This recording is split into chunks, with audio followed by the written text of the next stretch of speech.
So good morning. What we're going to do now is we're going to pick up on the next piece of the strategic planning and strategic management process. And with that, what we need to talk about today is what is strategy before we even go any further. We're going to talk about things like thinking strategically and acting tactically, and we're going to talk about being proactive versus reactive. But before we get there, we really need to get a handle on what is strategy. So at this time, what I want to talk about is strategy is the how. It's how we're going to get from point A to point B. Many times when we take an organization over, we see the current state of affairs, but that's not where we want to be necessarily. We have a desired state of affairs. And so we have to look at where we're at and where we want to be. And we have to have that vision to get from A to B. And many people do have that vision, and they do have the desire to get there, but they don't know how. And that's where the strategy comes in. And so that's why we have to develop strategic plans. And as I said before, strategic plans are only 20% of the process though, because having a great plan is awful nice to have, and it's a great thing, and it's what you should do, and it's the right thing to do, and people tell you to do that. But if you don't implement the plan and you don't execute the various tasks of the plan, then it's all for nothing. So at this point, let's think of strategy as to how we get from A to how we get to B. So let's take a look at that, and let's just make sure that we're looking at these things visually. So you take an organization over, and you take a look at its current state of affairs, and you might have even been brought in as a reformist, someone who needs to make change and make change pretty rapidly. And so either you or someone else, whether your board of governance tells you to, or whatever the case might be, then you end up with B as your desired state of affairs, your desired status. And this gap in here between A and B, when we analyze that, is called a gap analysis. Very straightforward, very simplistic to remember. The gap between where you are and where you want to be is your gap analysis. And now, once you figure out how large this gap is and what this gap is you have to design your strategies on how you're going to get from A to B. So this is where thinking strategically, thinking in the long-term approach to problem solving, decision making, resourcing.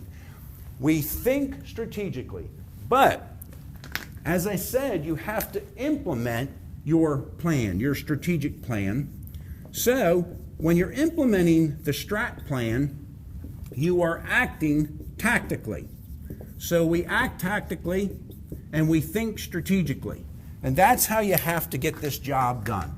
So your strategies are your long-term approach, and the execution of all of these strategies is acting tactically day in and day out. Every day you're at work, the execution of every single task is what we have to do. Now, I want to bring up one other point here.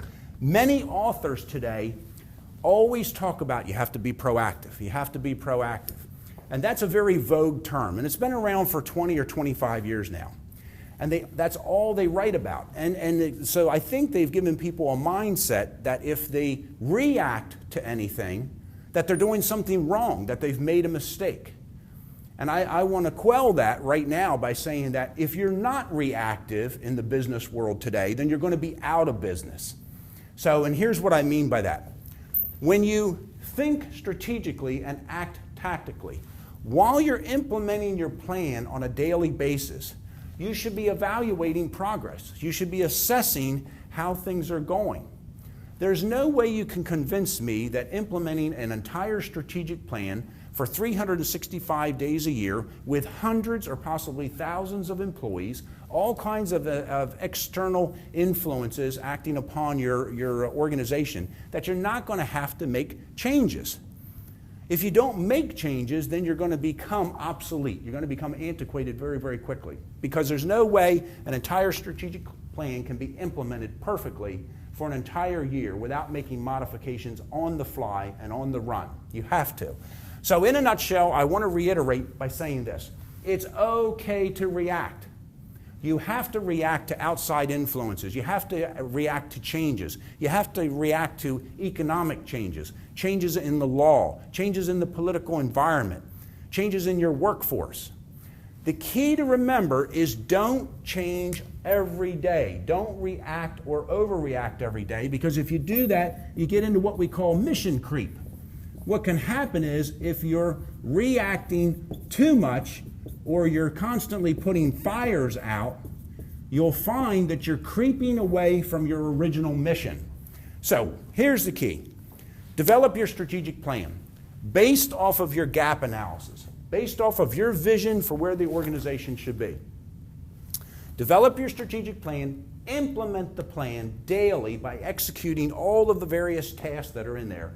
But don't be afraid to evaluate and assess your progress and make the changes, make the modifications as you need to, but don't overreact and don't react too often, or then you'll find yourself in some type of mission creep situation where you've lost sight of your desired state of affairs. With that, let's go ahead and move on to some other items, but I thank you very much for paying attention for the last few minutes, and we'll move on to another section in just a couple of seconds.